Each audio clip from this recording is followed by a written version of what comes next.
I'd like to tell you a story that still feels unbelievable to me.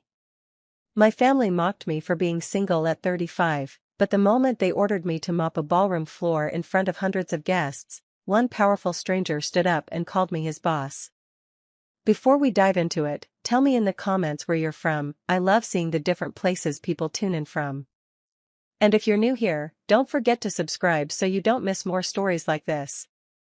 Please stick with me, because what happened that night completely changed my life. My name is Tinsley Rowan. For years, I was the quiet daughter everyone overlooked. My parents believed a woman's success depended on finding the right husband, and because I never married, they treated me like I had failed in life. No matter how hard I worked or what I accomplished, nothing I did was ever enough for them. That evening, my younger sister, Nora, was celebrating her engagement to Caleb Mercer, the son of one of the state's most powerful political families. The ballroom was filled with wealthy guests, elegant decorations, and endless praise for the happy couple. My parents proudly introduced Nora as the family's greatest achievement while barely acknowledging that I was there. I smiled through every insult and cruel remark, pretending none of it hurt. I had no idea that before the night was over, the same people who embarrassed me in front of everyone would be left speechless by a truth they never saw coming. The engagement celebration carried on as if nothing could ruin the perfect evening. My parents, Victor and Elaine Rowan, moved from table to table proudly introducing Nora and Caleb to every important guest. Whenever someone asked about me, the conversation quickly turned into another opportunity to compare my life with my sister's. My mother would smile politely before saying that Nora had everything a family could hope for, while I was still single at 35 and hadn't figured my life out. My father laughed along, adding that some people simply missed their chance at happiness. Their words always drew uncomfortable chuckles from relatives who had heard the same comments for years. Every conversation seemed to end with another reminder that, in their eyes, I was wasting my life because I had never married. It didn't matter that I had built a successful career or supported myself without asking anyone for help. None of those achievements counted. To them, a wedding ring was the only measure of success that mattered. Around the ballroom, I noticed several wealthy guests exchange uneasy glances. Some looked embarrassed by the way my parents spoke to me, while others avoided eye contact altogether, unsure whether to intervene or remain polite. My relatives simply smiled and joined the jokes, making me feel even more alone. I forced myself to keep smiling, thanked people when they spoke to me, and pretended the constant criticism didn't hurt. Inside, every careless remark felt heavier than the last. I told myself to stay calm and get through the evening, unaware that everything was about to change in a way none of us could have imagined. Dinner had just been served, and the ballroom buzzed with laughter, music, and conversation. Servers moved carefully between the tables carrying expensive meals and glasses of wine. Then, in a single careless moment, one waiter lost his balance and a glass of red wine splashed across the polished dance floor. The room grew quiet for a second as everyone expected the hotel staff to step in and clean the spill. Instead, my mother, Elaine, looked directly at me. Without a hint of embarrassment, she raised her voice so everyone could hear. "Tinsley, grab some towels and clean that up. You're the only one here without a real future, so at least make yourself useful." Her words echoed through the ballroom. Conversation stopped, and hundreds of eyes turned toward me. I stood frozen, hoping someone would point out how cruel she was being, but no one said a word. My father simply nodded in agreement, as if her request were completely reasonable. Nora looked away, pretending not to notice, while Caleb remained silent beside her. A few relatives smirked, clearly enjoying the spectacle. The hotel employees hesitated, unsure whether they should intervene or obey the family hosting the celebration. My face burned with humiliation as I slowly walked toward the supply closet and picked up a stack of towels. Every step felt heavier than the last. Kneeling on the polished floor in my formal dress, I began wiping away the spilled wine while the guests watched in stunned silence. My family showed no shame, no sympathy, and no concern for how deeply they were humiliating me. None of them realized that this degrading moment was about to change every one of their lives forever. I kept wiping the wine from the polished floor, trying to ignore the hundreds of eyes fixed on me. The ballroom had become painfully quiet except for the soft music still playing in the background. My family acted as though nothing unusual was happening. To them, I was simply doing what they believed I deserved. I focused on the stain, hoping the moment would end quickly so I could disappear without making things worse. Then a chair scraped loudly against the marble floor. Every head turned toward the front of the ballroom where the honored guests were seated. An older man slowly rose from the head table, his expression frozen in disbelief. It was Graham Holt, one of the country's most respected technology billionaires. People admired him not only for his success but also for his reputation as a brilliant investor and businessman. The room instantly fell silent, waiting to see why someone of his stature had interrupted the celebration. Graham never looked at my parents or the bride and groom. His eyes remained fixed on me. His face showed genuine confusion, as though he couldn't believe what he was seeing. For several long seconds, he simply stared while everyone watched him. I lowered my eyes, embarrassed that such an important guest had witnessed my humiliation. Before I could stand or say anything, Graham took a few steady steps toward me. His voice was calm, but it carried through the silent ballroom. "What are you doing?" No one answered. My parents suddenly looked uncertain, and even the hotel staff stopped moving. The atmosphere changed in an instant. The guests sensed that this wasn't an ordinary question, and whatever happened next was about to turn the entire evening upside down. Without waiting for anyone to respond, Graham walked across the ballroom toward me. His pace was calm and confident, but every step seemed to make the silence even heavier. When he reached me, he didn't hesitate. He gently took the towel from my hands and offered me his hand instead. For a moment, I simply stared at him, unsure of what was happening. Then he helped me to my feet with the kind of respect no one in my own family had shown me in years. I could feel every pair of eyes following us. My parents looked confused, while Nora and Caleb exchanged uncertain glances. Graham brushed a small stain from my sleeve before turning to face the crowd. His expression remained composed, but his voice carried clearly through the ballroom. "She isn't your servant," he said. "She's my boss." The words landed like thunder. For a second, no one moved. Then something even more shocking happened. The executives who had arrived with Graham immediately stood from their seats. One after another, they straightened their jackets and nodded respectfully in my direction, treating me with the same courtesy they would show the leader of their own company. Whispers spread across the room. Guests looked at one another, trying to understand what they had just heard. My father frowned as though he had misheard, while my mother let out a nervous laugh. Soon several relatives joined in, convinced Graham had to be joking. Nora forced a smile, and Caleb shook his head in disbelief. They laughed because they couldn't imagine someone they had spent years belittling could hold such power. None of them realized that the truth was far more astonishing than anything they could have guessed. The laughter faded as Graham calmly faced the crowd. He didn't sound angry or defensive. Instead, he spoke with quiet confidence, the kind that made people listen.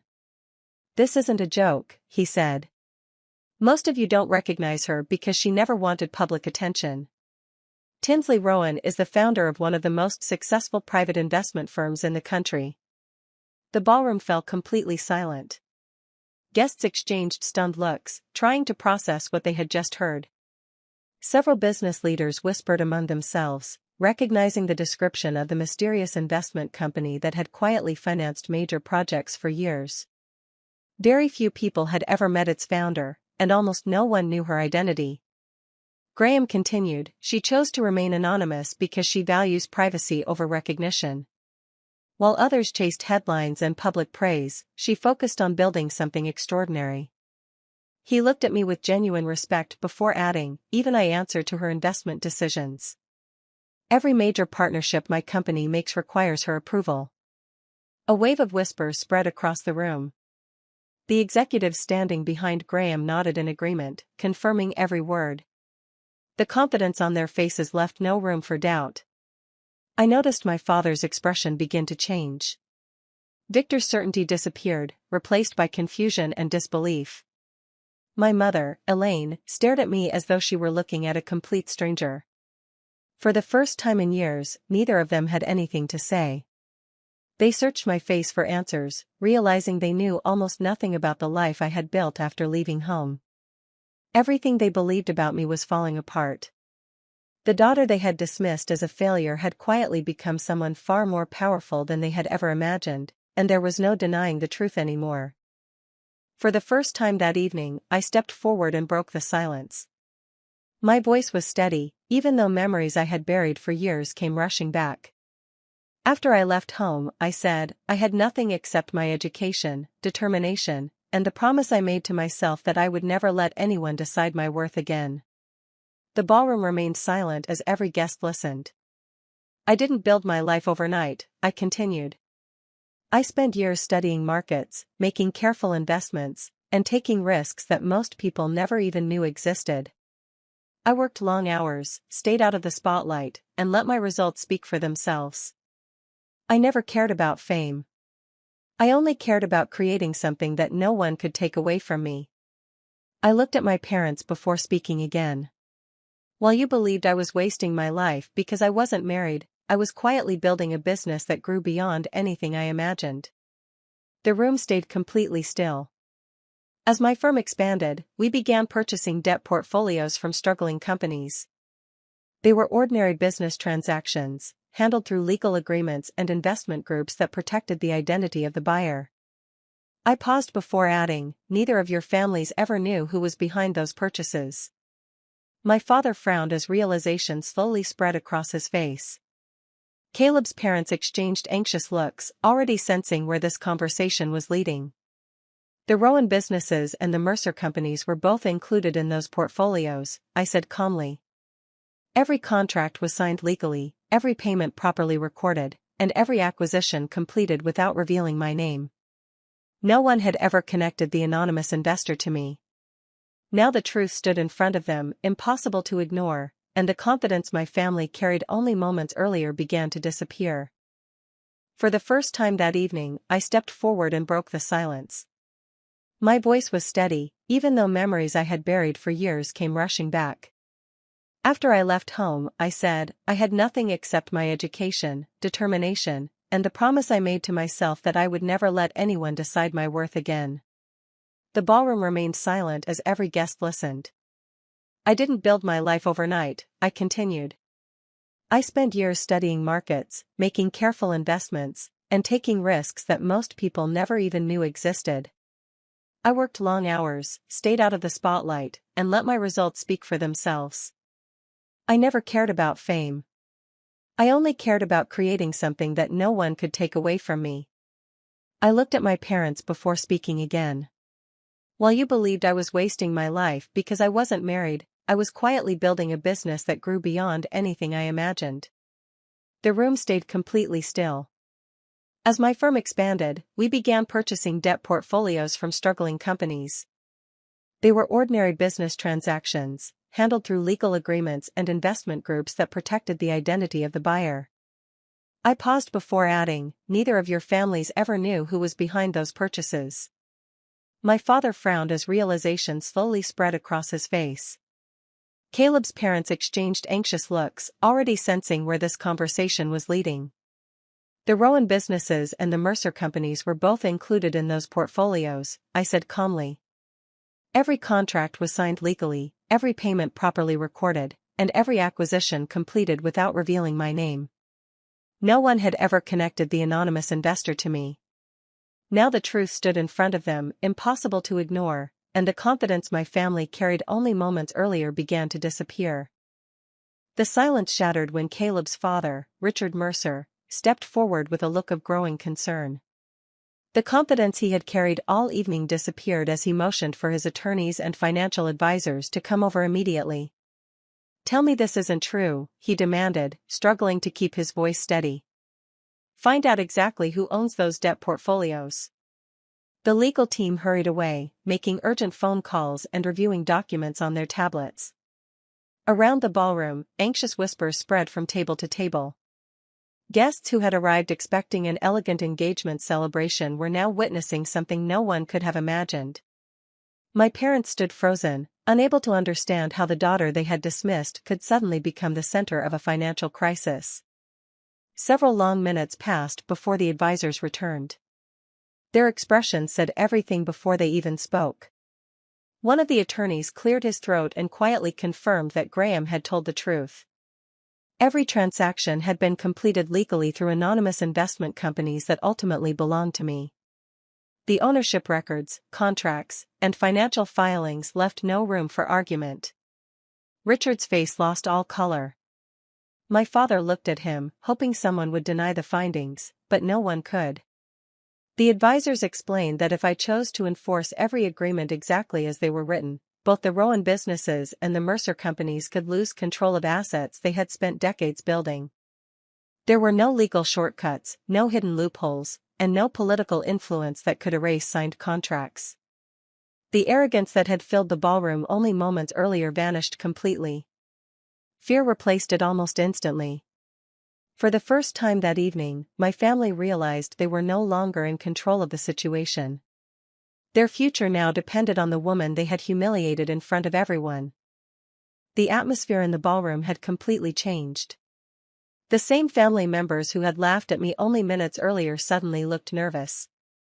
My father, Victor, took a slow step forward, forcing an uneasy smile. "Tinsley," he began, "maybe we've been a little hard on you over the years, but everything we said was meant to motivate you. We only wanted you to have the best life possible." My mother quickly nodded in agreement. "We pushed you because we loved you," Elaine said softly. "You know we never wanted to hurt you. Families make mistakes, and sometimes words come out the wrong way." Her voice lacked the confidence it had carried all evening. Nora walked toward me next, tears beginning to fill her eyes. "I'm sorry," she whispered. "I should have defended you instead of staying quiet. I never wanted things to go this far." I listened without interrupting. When they finished, I looked at each of them before speaking. "If your words were meant to help me," I said calmly, "why did they always leave me feeling worthless? Encouragement gives someone strength. Humiliation takes it away. There's a difference." No one answered. "You didn't celebrate my achievements because they didn't fit the future you imagined for me. Instead, you measured my value by my relationship status and turned me into the family's favorite joke." Around the ballroom, guests exchanged quiet glances. Everyone could hear the change in my family's voices. Their apologies had appeared only after they realized what I owned and what I could legally do. It wasn't difficult to see why they were suddenly kind. I took a slow breath and said, "Real love doesn't appear when money is at risk. It shows up long before that." The silence that followed was louder than any argument. My words left the ballroom in complete silence until one of my older cousins quietly spoke up. "She's telling the truth," he said, breaking years of silence. His unexpected admission encouraged others to exchange uneasy glances. The perfect image my parents had carefully protected was beginning to crack. I looked around the room before speaking again. "This wasn't the first time I tried to help this family," I said. "After I built my business, I reached out more than once. I offered advice when the Rowan Company started losing contracts.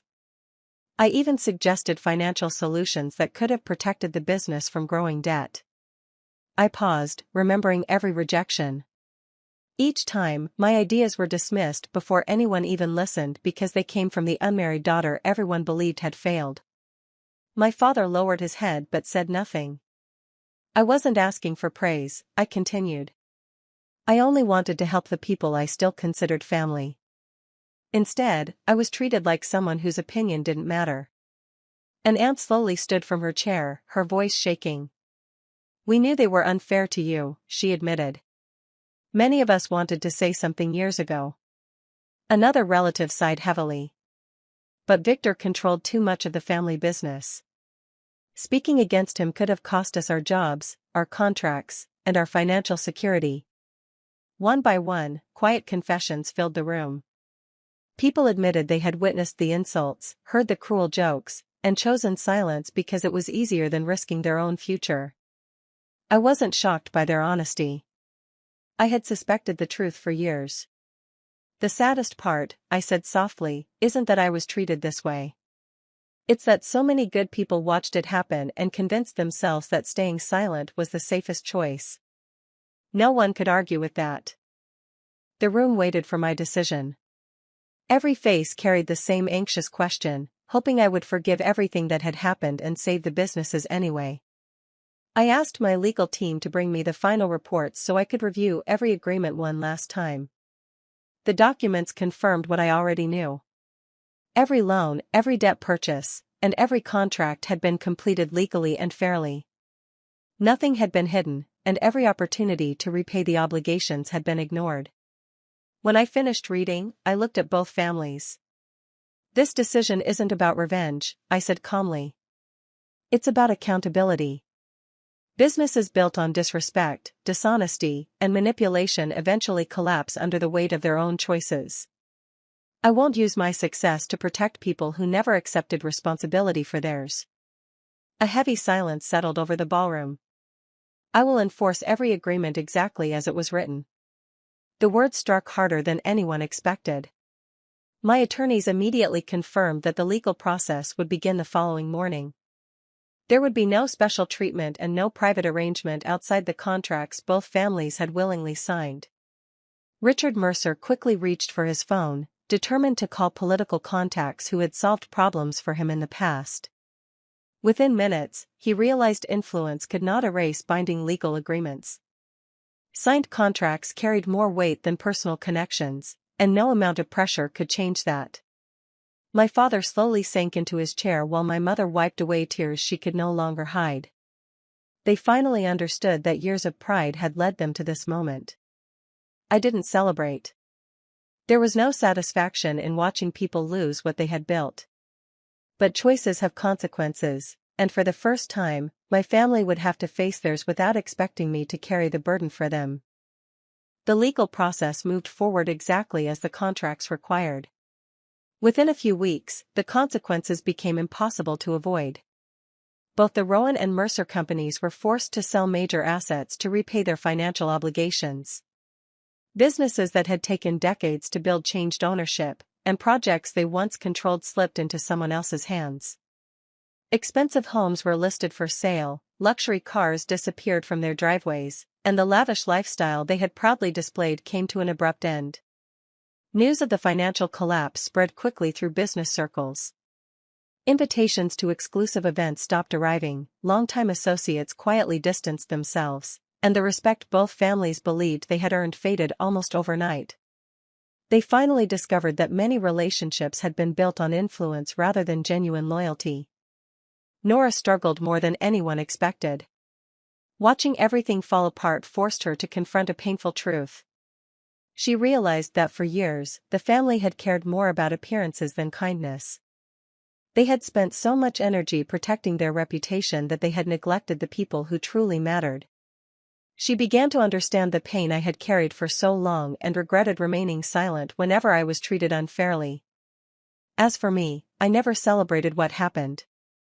I didn't attend the auctions, and I didn't watch the companies change hands. There was no joy in seeing my family lose everything they valued. Revenge had never been my goal. I had only wanted respect and the chance to live my life without being judged for choices that harmed no one.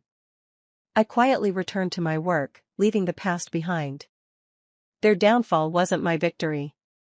My real victory was walking away with my integrity, my peace, and the confidence that no one else would ever define my worth again. A few weeks later, I found myself standing outside the same ballroom where everything had changed. The lights were off, the music was gone, and the building that had once echoed with laughter and judgment now stood completely silent. I looked through the empty windows and realized how different I felt. For years, I believed staying quiet was the only way to keep peace in my family. I accepted insults, ignored humiliation, and convinced myself that enduring the pain made me the better person. In reality, my silence had never protected me. It had only protected the people who kept hurting me. Speaking the truth that night didn't make me bitter or cruel. It simply gave me the freedom I had been searching for all along. I no longer carried the weight of proving my worth to people who had already decided they would never see it. Their opinions had controlled my confidence for far too long, but not anymore. I chose to surround myself with people who valued honesty, respect, and character instead of wealth, status, or appearances. The colleagues and friends who stood beside me cared about the person I was, not the image I projected. That was the kind of life I wanted to continue building. I never wished for my family's downfall, but I also refused to let their choices define my future. They had to face the consequences of their own actions, just as I had faced the consequences of believing I deserved their treatment. As I walked away from the ballroom for the last time, I smiled. The greatest revenge was never taking everything from them. It was finally taking my life back and refusing to let anyone else decide my value ever again.